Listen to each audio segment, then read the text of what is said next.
Welcome back to another technical deep dive here in the debug zone.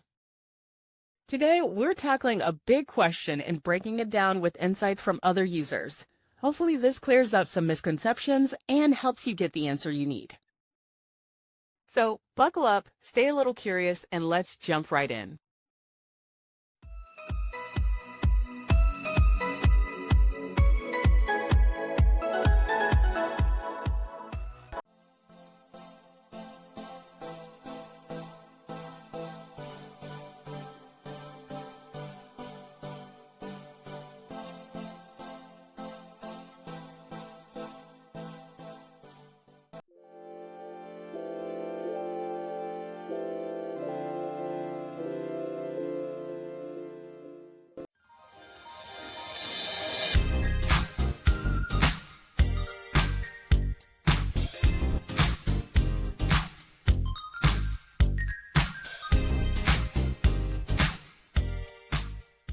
And that's a wrap.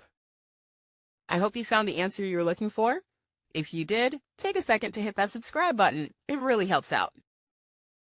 And let me know in the comments which solution worked best for you. See you next time in the debug zone.